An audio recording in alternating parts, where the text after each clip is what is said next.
Test, test, mic test. Test, test, mic test.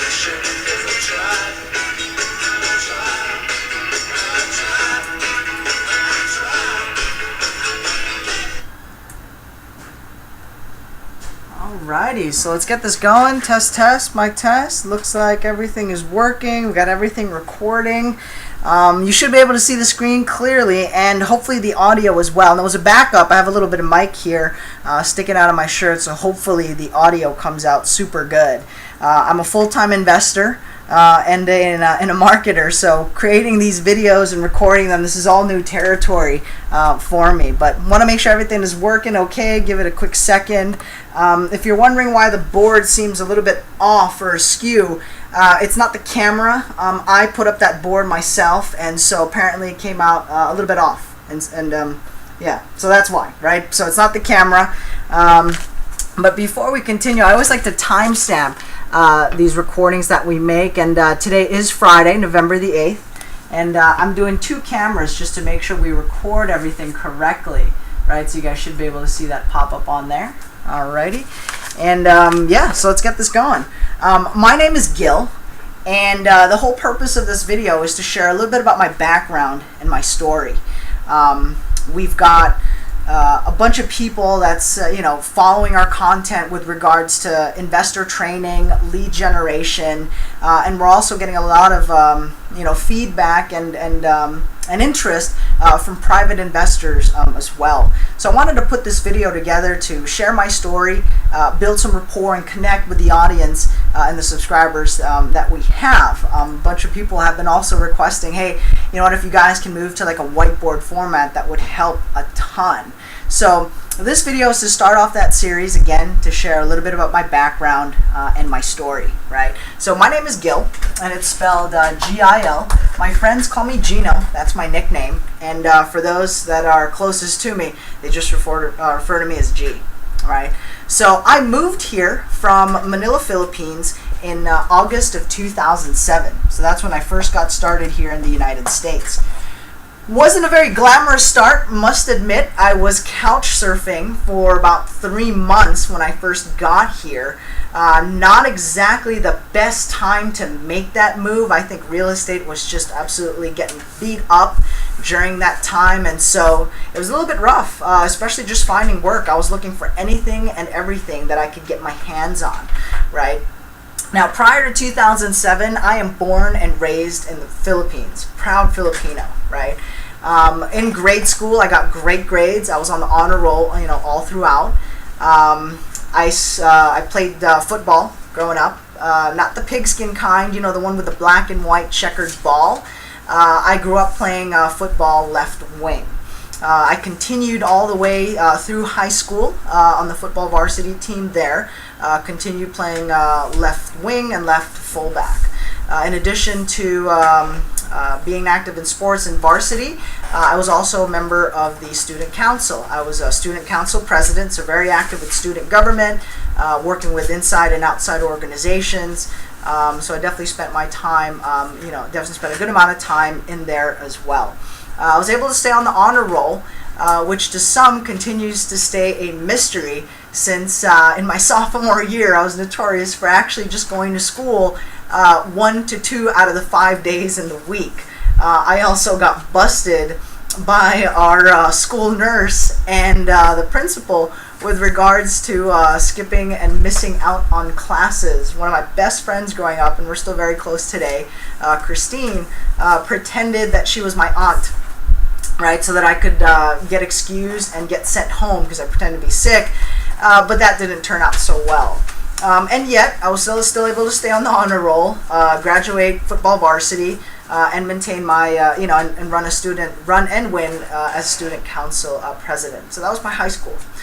Going into college or the universities, I finished with a degree in business management, and I also have a minor in entrepreneurship, as well as a minor degree in Mandarin and Chinese studies. I stopped playing football, and I did not continue in that sport. Instead, I shifted disciplines, or I've always been active in firearms and shooting, and so in college, I was able to pursue my other passion, which is rifle and pistol shooting. I trained with them all 4 years, and was fortunate enough to even train with some of the best shooters and get an invitation to try out for the national team as well, right? I remember one of the most crucial decisions at that time when I was at the university was whether to go stay on the national team or to pursue and start up a business, and I chose to go into business, right? Other fun facts about me being in college, football varsity, that's when I started my first company.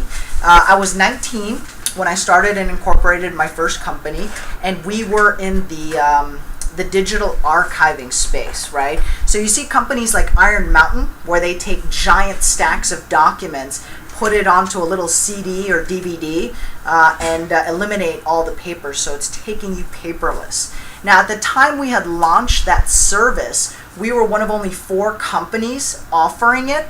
And so, we were able to go from, 0 to hero in a very short amount of time. And I credit a lot of that to my very first mentor, Jason Coe, who's still president of a major advertising and media group back home. During my freshman year, I remember Jason saying, when he was a freshman, right, this was during freshman orientation, the speaker at the front of the room was saying, I want to make $1 million before I graduate here at the university. And when Jason said that, I was one of the people sitting in the audience. It just kind of, it hit me, right? It was like this light bulb in my head went off, and I automatically started thinking, well, heck, if I'm going to be here for the next 4 years, might as well figure out a way to start a business, launch it and continue its operations and hopefully make some good money off of it as well, right? As a business management student, your thesis in your 3rd and 4th year, right? Your 3rd year is when you start preparing for your thesis. That's when you find a business concept or idea, and you're going to put it together, do all the necessary research, and in theory, if you wanted to launch the company, you could very well do so. So you're looking for vendors, costs, the full package, right? So it kind of went hand in hand with that concept or idea of, hey, by the time I graduate, I want to be able to clear $1 million. Now, keep in mind, right, this was out in the Philippines, so cost-wise, right, and exchange rates, most people kind of get like the eyeballs just absolutely pop up. But, again, that's in Philippine pesos as opposed to US dollars, right? So I want to make that clear. So the concept kind of worked hand in hand, right? I was thinking, okay, I want to be able to start a business and push for the goal of exceeding 7 figures or hitting $1 million by the time I graduate here in college. And since my management degree was going to require a thesis and a business to be launched in your 3rd and 4th years, might as well actually put everything to actual use and get it going. And that's when I started my first company, where we started digital archiving. Eventually we added selling computer hardware and software to other companies as well. I worked my way from small medical clinics doing scanning all their documents and papers, which is a fancy way of saying my buddy and I converted my 2-bedroom apartment across the university into a giant warehouse of paperwork.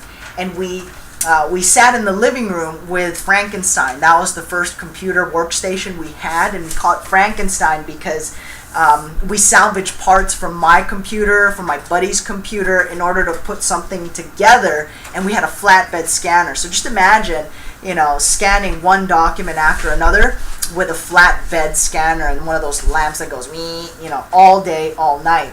So if I wasn't in class getting good grades, I was training for the national team. If I wasn't doing that, then I was spending time, building my business, and eventually we were able to go from small medical clinics and offices, and I was sitting in the boardroom of the law firm that ousted our previous president, or was handling that particular case. So these guys had warehouses. They had the motherload of paperwork, right? And I remember sitting in the boardroom making a presentation to them, talking about the benefits of going paperless, how they can save money, increase efficiency, and all that good stuff. And when it came towards the end of the presentation, where you're supposed to close or make your offering, I explained to them, this total project's going to cost about $2 million to complete, I'm going to need a 10% down payment to get started, and we can start the project in about 2 to 3 business days.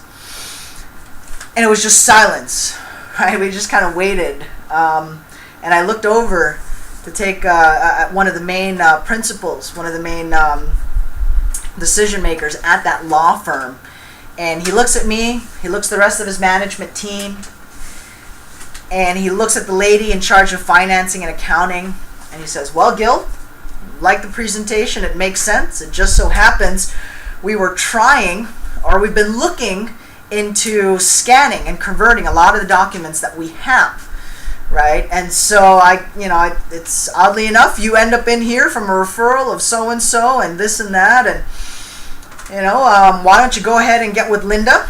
She'll cut you a check for the down payment, and we'll make arrangements to start handing you some documents or give you access to the warehouse."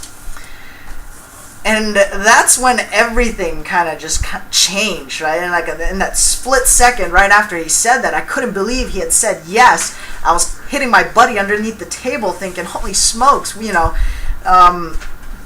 it's a $2 million, this is a huge size contract. He's about to give us a 10% down payment on top of that. What most people don't know and still don't know at the time is, we were still operating out of my college apartment, right? So I didn't have the office, the industrial scanners in order to handle it, nor a vehicle to transport all that stuff.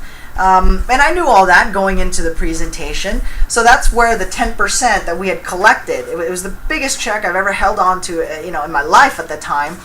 And right after that, I remember taking pictures with it and texting my mom and my grandma how it went. I went straight to the Xerox headquarters, purchased industrial scanning machinery. I made arrangements to buy the van from my dad because we had a Nissan Vanette. That became our company truck and delivery truck for quite some time. And it was absolutely awesome. So that was my first experience with entrepreneurship, and probably one of the biggest things that I'm pretty proud of, and learning experience, while I was at the university. I graduated in 2007. And I continued with just kind of shopping around. I wasn't really sure what I wanted to do. The archiving and computer sales was going well, but it wasn't a true passion project of mine. I wasn't very sold or loved the idea of scanning documents and paperwork, right? I loved the business because it was bringing in money. I was able to hire 15 people, get a proper office in a building, and we had chose to set up in the underdeveloped, distressed, kind of a war zone type of area. I prefer the term, developing community. And the reason why is the work was very, quote unquote, simple, right? You sit there, you scan the document, you rename the file based on some guidelines and some protocols or procedure. It's all step by step written out there what you need to do. So I was able to hire other people, get a full-time manager there, but I really wasn't sure, if I wanted to pursue this business since I wasn't very into it. I love action sports, and one of my hobbies is spending, if not all my time, majority of it at the beach. And so we would take off every weekend, and whenever the surf was good, to go spend time and put time in the water. I met a surf camp instructor while on one of my surfing sessions. We totally hit it off. And, I threw the idea out there, hey, why don't we formalize all this, or why don't we set up our own major surf camp, or at least, make it more formal, right? Run it like a business, because he was just kind of taking on students and people interested in learning how to surf as they come along on a referral basis. He wanted to be able to bring in more volume. I had some experience in putting a business together, marketing, generating, and getting clients. And we started our own surf camp. We partnered up with local beach resorts in the area.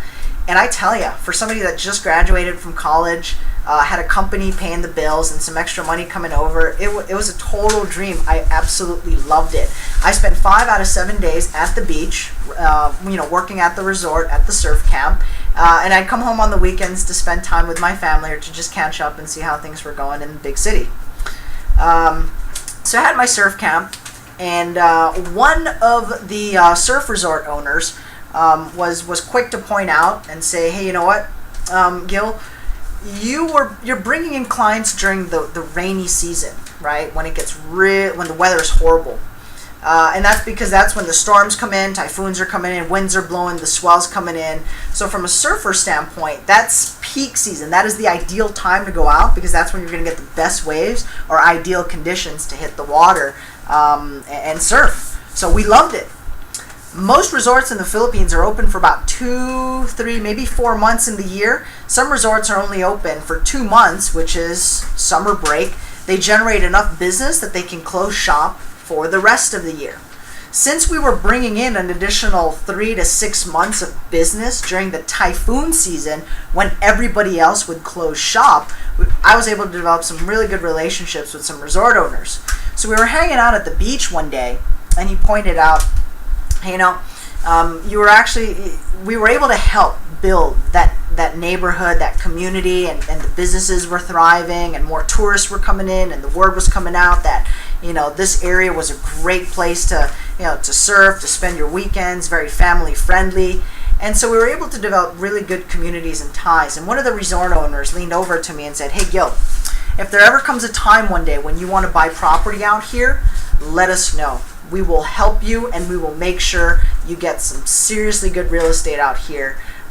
Because like it is with any, you know, province or beaches, you have to have local community and support even to just buy property or to get into that particular area.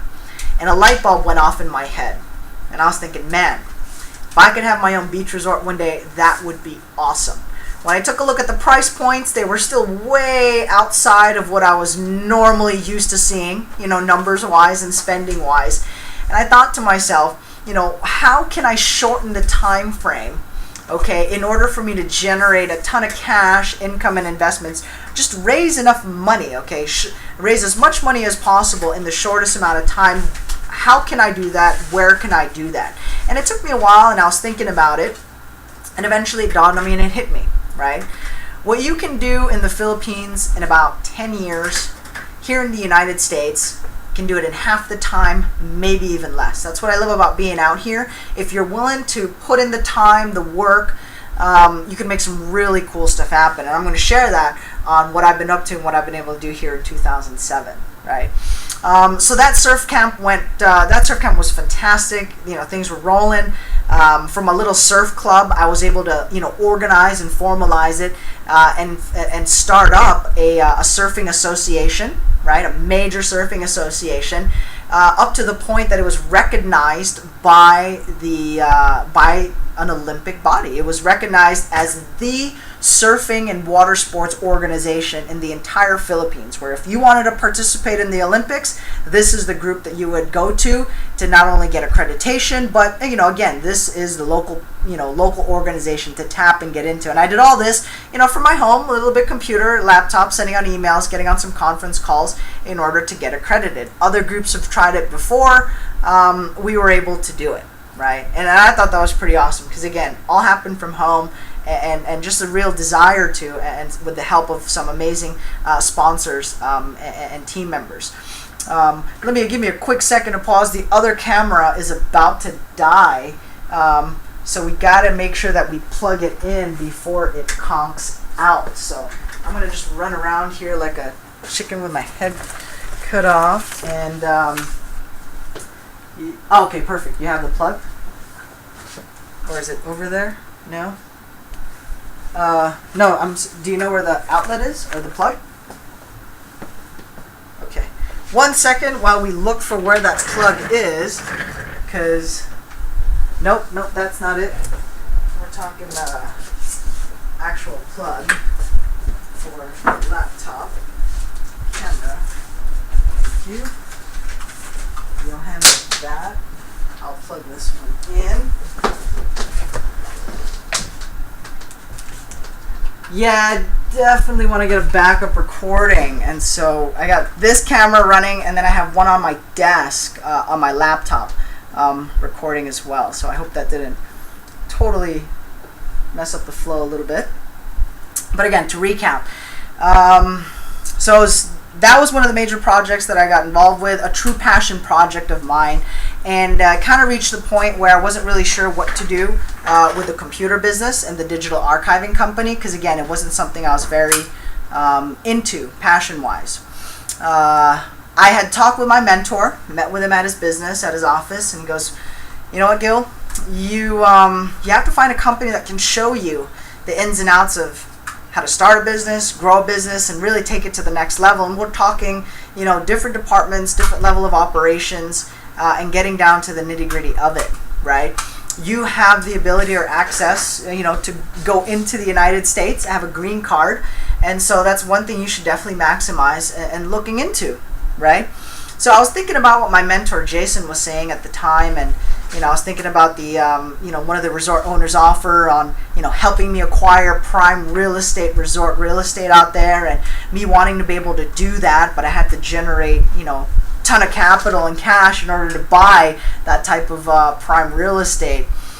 And again, light bulb went off, hit me. Jason said it best: move to the United States, find a company that can help me do that. And in 3 days, I kid you not, 3 days, I bought a ticket, packed my bags, and before I could think twice about it, I hopped on an airplane and moved here to the United States. So that's what happened in August of 2007, where I first landed in San Francisco. In San Francisco, I was couch surfing. So I was still surfing, this time couch surfing. If you don't know what the term is, look it up. I was staying with some buddies of mine who were studying in San Francisco at one of the universities.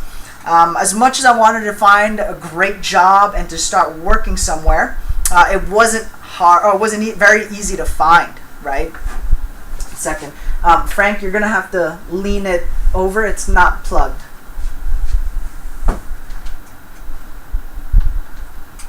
When you kind of like fidget the plug? There you go. Keep it that. Bingo. Right on. I think we got it. All right, good. Yes. Okay, so that camera's plugged in. This one is still rolling. Thank you for bearing with us, right? I mean, I got Frank here to help me out. If it wasn't for Frank, I don't know how we would get these things all running at the same time. So I started in San Francisco, and I'm thinking, heck, I graduated. I was honor society at the university. I had competed at a national level in my sport discipline. Invitation to join the national team. I graduated with a business management degree. I had a minor in Mandarin and Chinese studies. I had started my own business during my thesis presentation. Keep in mind, you're supposed to research and put a project together, kind of like as if you were going to launch it. So you didn't have to actually launch the project, but if you wanted to, or that's how you were operating, right? Like if somebody gave you all the money to do that, you could easily launch that particular business. And so our thesis project, the project that I had put up, was the actual business that I had started, and we were bringing in the dough. So we were going from just theory-based, teaching and books and putting a business plan together, and we were actually doing it, and we were profitable. We were making really good money off of it, and I had hit the goal that my mentor Jason had thrown out there when he was a freshman, and by the time he graduated, of being able to clear 7 figures in revenue and make that kind of money, right? So I'm thinking, okay, I pretty much should get a job, or at least be able to get into interviews. And I was just hopping from one interview to another. I sent out hundreds of resumes, and I didn't get anywhere for 3 months, and it was a bit of a bummer at the time, because you put all this hard work, they tell you to get good grades in school, and that's exactly what I had done. Even though I was busted for a whole bunch of mischief, I understood the rules of the game. I played it accordingly, and I was still able to put up, come up with that ideal resume that they tell you to go out and get, right? So for 3 months, I couldn't find anything. The first thing that I could get my hands on, and this was through a buddy of mine who referred it over, was valet. Get excited. I worked at the Hyatt Burlingame in San Francisco, which is more of a business hotel, working from 10:30 at night to 7 o'clock in the morning. Now in San Francisco, you got to make at least $75,000 a year just to survive, zero savings. And so in addition to working valet at the Hyatt Burlingame, I would spend the day looking for other jobs, and on the weekends selling insurance. Anything that would bring the money in. I was able to, work or find somebody who would take me under their wing, or at least, show me how to sell insurance since it was commission only. I figured, heck, what's the worst that could happen, if not learn how to do this whole thing and sell, right? So eventually I was able to get a job in sales and marketing, right? I was able to send my resume to a company that specializes in sales and marketing, which was really just a fancy way of saying they went door to door in residential neighborhoods selling TV, internet, and phone services. That's what they did. They called it sales and marketing. The recruiting funnel is fantastic. I fell for it, hook, line, and sinker.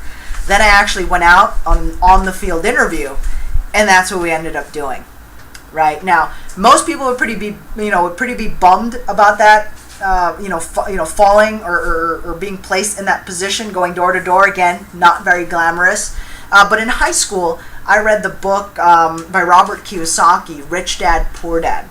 That's what started my obsession with going into real estate, becoming a business owner, and being financially free. The concepts in there, again, blew my mind. And so I've always wanted to go into real estate. That's always been at the back of my mind. It worked hand in hand with moving to the United States and getting started in real estate. So that was one. Second seed it planted in my mind was having to learn sales and marketing. Robert Kiyosaki in his book talks about his experience working with Xerox. At the time, they had the best sales training anywhere in the country. And so he said, you got to learn sales and marketing. You got to hit the pavement and sell some stuff. So I guess I took that literally, and when I came on this opportunity, I was like, well, hey, not exactly the most glamorous. Again, it's 100% commission sales.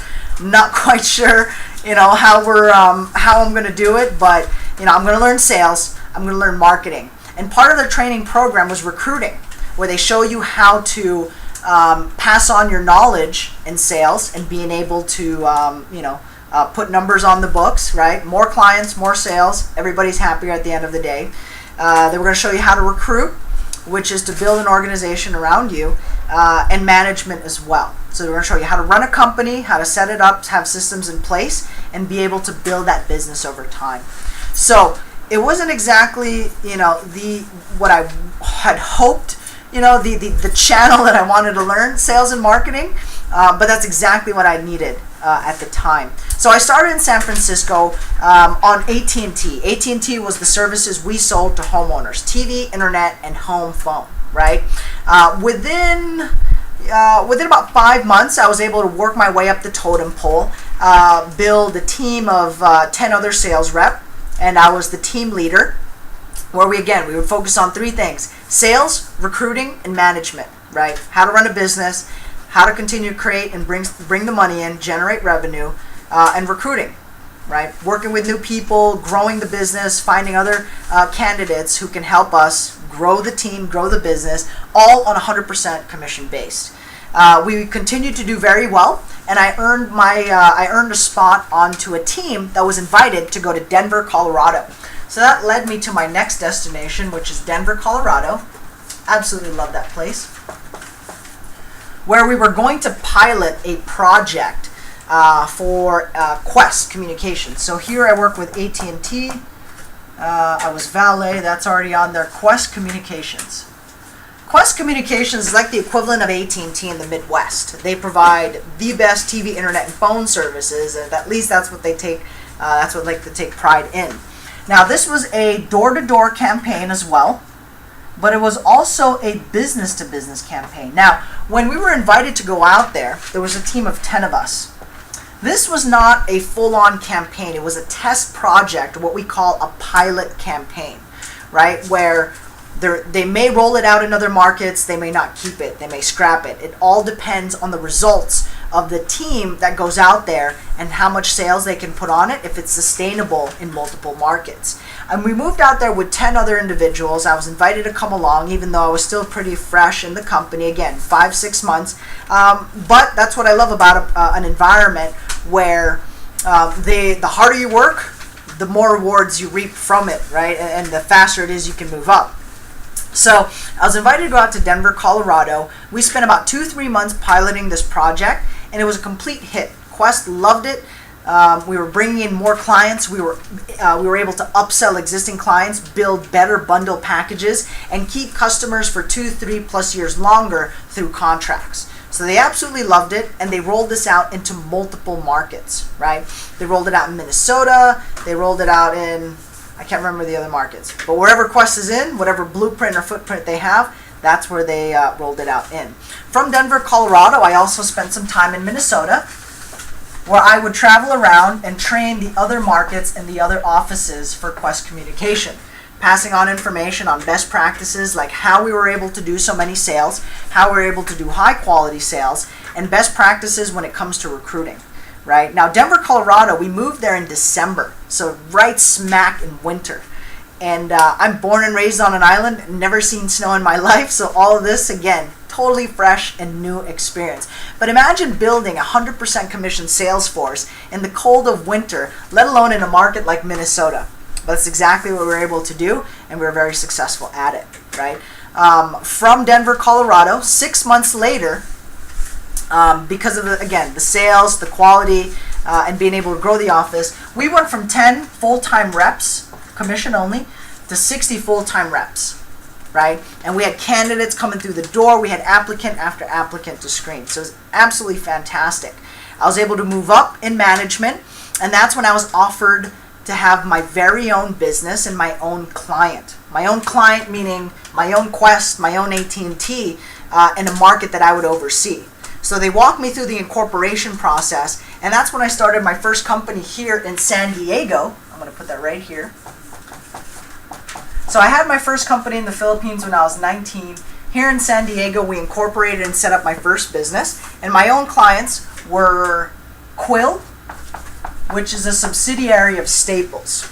Okay, Quill handles the business division. If you guys have seen the TV show Office, that's kind of like what we did. We sold paper. We sold a lot of paper. Paper is how we get clients, right? That's what we open with. And so I started in San Diego, which was an awesome market to be for a rookie owner or a first-time business owner, right? Sun, surf, sand. I felt like I was home. I absolutely loved it. Young demographics. So it was absolutely amazing. Now, in San Diego, my very first client was Quill, and I also had the chance to work with AT&T. Was able to handle 2 campaigns since the office was growing and we were doing very well. And again, when you're doing well, the harder you work, they reward you in these programs. So I was able to take on 2 clients. I went from 0 to 2,500 new clients in my first business year. Right? We did a ton of office supply sales. Printers, ink, toner, paper clips. You know, we're talking 6 figures in revenue. That's the first year that I had broke 6 figures personally as a business. And, you know, independently, I mean, just for myself as well, right? So this was in San Diego, handled Quill and AT&T. While I was there, I also worked with companies like Time Warner, and the biggest outsourcing group in the world, TRG, which is the resource group.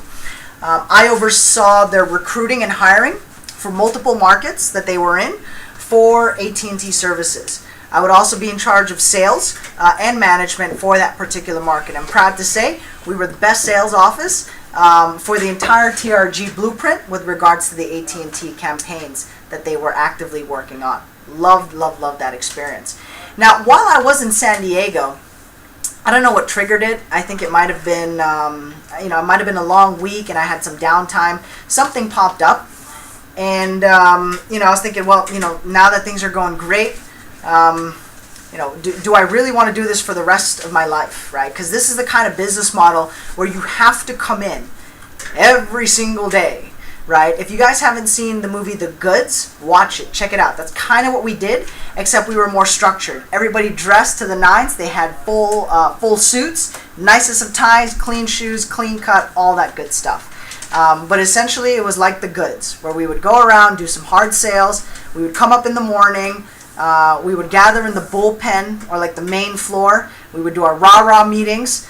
It's an experience you guys should definitely check out, especially if you want to see, what we're talking like candidates anywhere from fresh out of college to 30, 40-year-olds running their own sales meetings, and it's just a riot. It's definitely something you should check out. I'm very proud to have been a part of the SIGCOR training program on both door-to-door and business-to-business campaigns, right?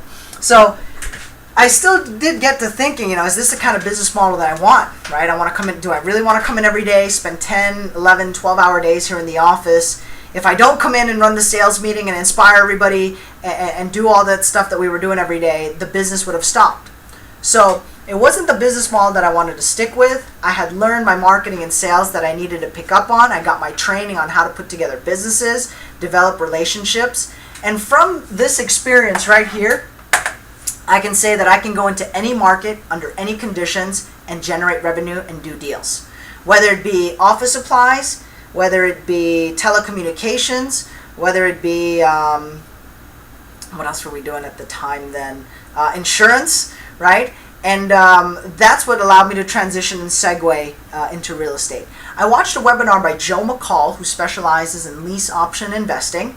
And right then and there, I knew that I could do this. This is exactly what I want to get into. And I could also do it and build that company virtually as well.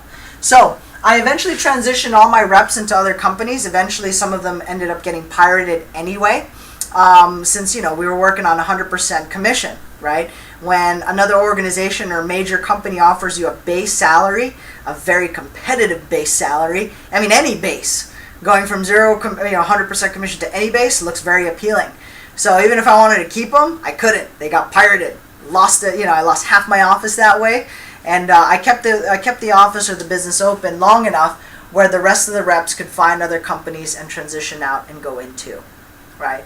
So I started in real estate there working with Joe McCall, where he became my next mentor and my very first mentor in real estate. Prior to Joe McCall, I had contacted other educators, other gurus. In between them not answering my calls, returning emails, or not being able to get a hold of anybody, I can tell you Joe's office was the most responsive, and I guess it helps when you call every day and leave a voicemail every single hour until they call you back.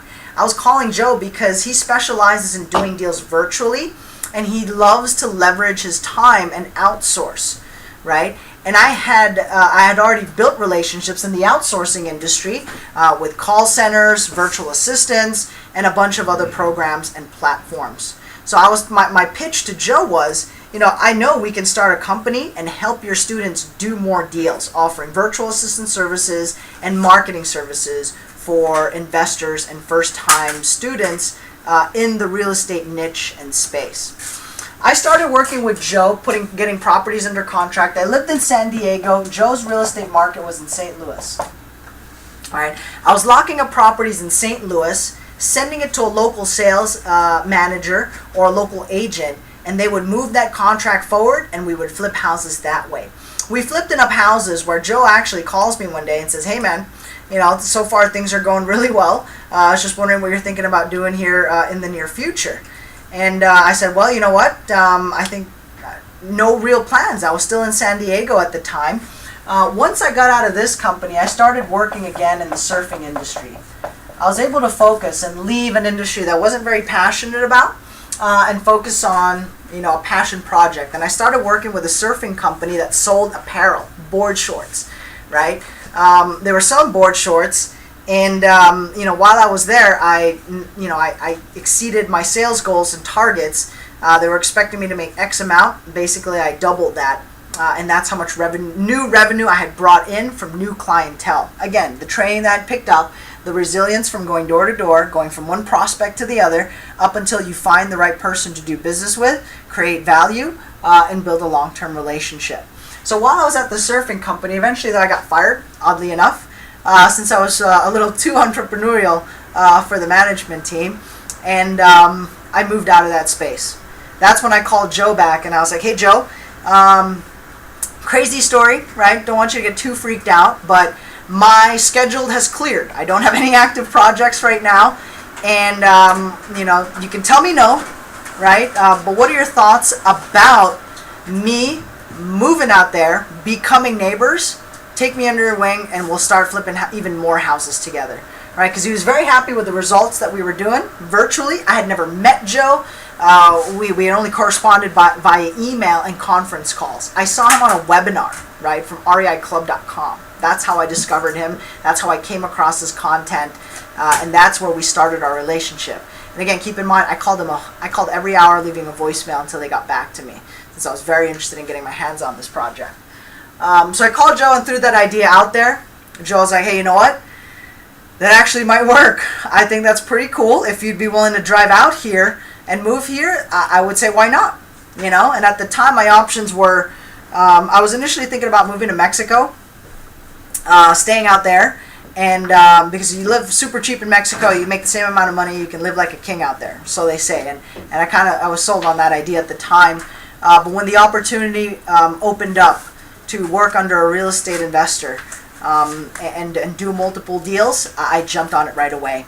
I moved with a buddy of mine to St. Louis, where I spent the next 6 months wholesaling properties, single family homes, duplexes, talking to motivated sellers. I would be the one to go out into the marketplace, meet with the sellers, negotiate a little bit. At the time I wasn't very, it was new, structuring offers, owner financing, all that good stuff. But again, I could always just show up at Joe's place. We would review the deals, and they would prepare it for me, or at least the exit strategy, right? So while we were flipping houses with Joe, I also started my own company, offering virtual assistant services and marketing services for real estate investors. Now, this is just a fancy way of saying if you can't hire somebody here locally, since it'll cost you about $2,000 minimum for a full-time position, maybe cheaper if you're living in a market that's not as busy or not as competitive, or if it isn't a coastal market. So we're able to bring in full-time staff, employees, team members, call it what you want, for $500 a month, full-time employee, all right? But most importantly, launch some marketing services. Direct mail, online pay-per-click. We set up a program where investors will be able to focus on just talking to the most motivated of sellers and doing deals. Answering the phones, pre-screening sellers, getting the phone to ring. Those were the three main things. Those were our three selling points, value propositions. That's what we had focused on, that we wanted to deliver to investors nationwide.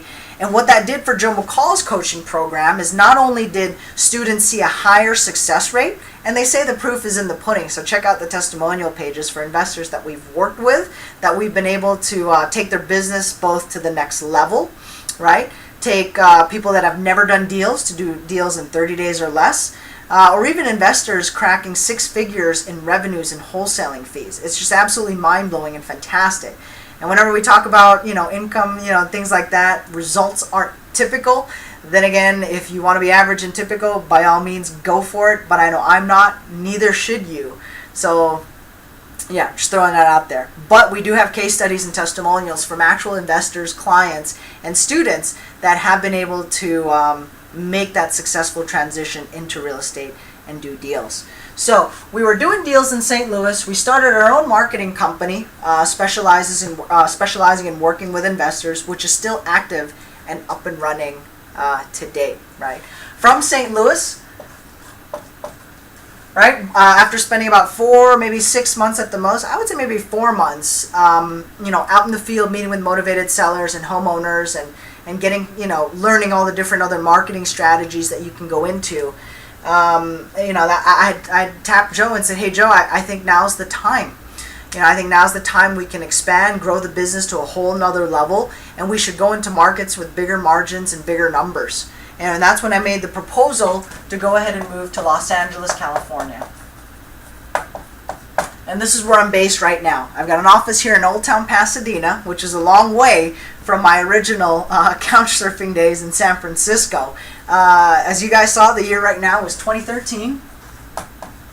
And here in Los Angeles, like I mentioned earlier, in case you guys missed it, I make a full-time living as a real estate wholesaler. Some people don't consider that proper investing. To me, I could care less. While they figure out the definition of terms, we've probably wholesaled another 2 to 3 deals. Now here in Los Angeles, one of the one of the more noteworthy things that I like to share, and a good talking point and feature when it comes to track record, is what I've personally been able to do in personal production. Me going out, doing deals, locking up properties, flipping it to an end buyer, wholesaling it out. Here I did $140,000 in 90 days. And when you generate that kind of money, it opens up other doors and windows of opportunity, and it allows you to kind of focus on a bunch of other cool stuff. Now, when we had done this in 90 days, the rest of my team at the time decides to take 2 months off. You guys can check that out on my Facebook page when I had originally made that post about how the rest of the office decided to take those 2 months off. I couldn't last a couple weeks. I got to thinking, what else can we do? What else can we do? What do I really want to get into? And that's where, kind of where we sit right now. From wholesaling, I'm proud to say I'm actually getting, getting in touch and working on my first rehab project, right? Cutting my teeth and getting some experience there. We're also taking a look at raising private money, since we've generated a ton of interest from our activity here locally in the Los Angeles market. And I've been able to explore other projects, like going ahead and starting my own blog or website on best practices for wholesaling.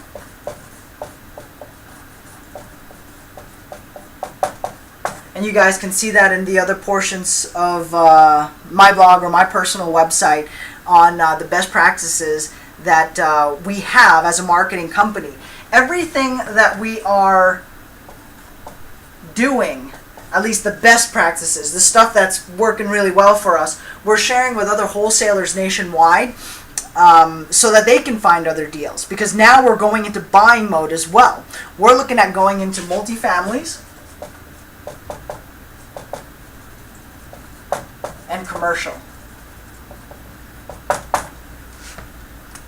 So, most people think we're pretty nuts for just putting out all that really juicy information out there when you have gurus and some of the major educators and companies out there selling these courses for like thousands of dollars.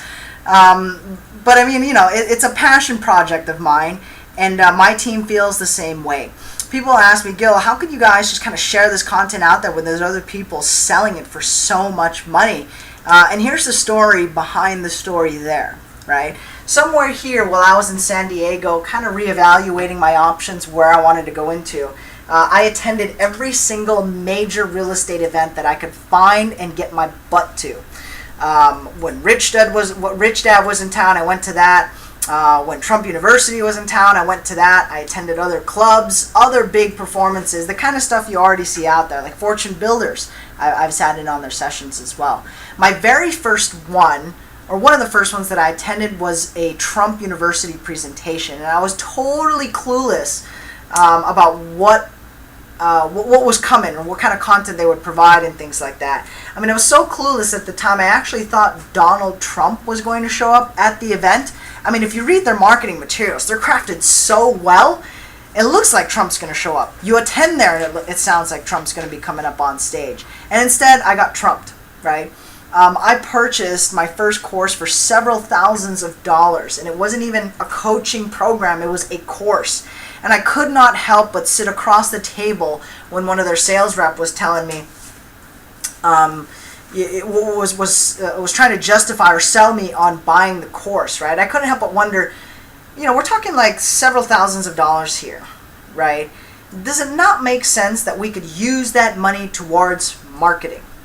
Right? Or maybe half of it towards marketing, half of the other money. I understand you guys need to make a living as a company. So yes, you keep the half. Let's use the other half towards a marketing budget. But no, that's not how they do business, they said, and I didn't know any better at the time, and that was really one of my first experiences. So I forked over everything that I had saved up, anything I had set aside, from my tips to my success here, in launching my own business-to-business and door-to-door programs, and I had bought the major course package. I couldn't afford the coaching one since, those are going for like 20, 30, 40,000, and it just, I just couldn't make the numbers just didn't pencil out, right?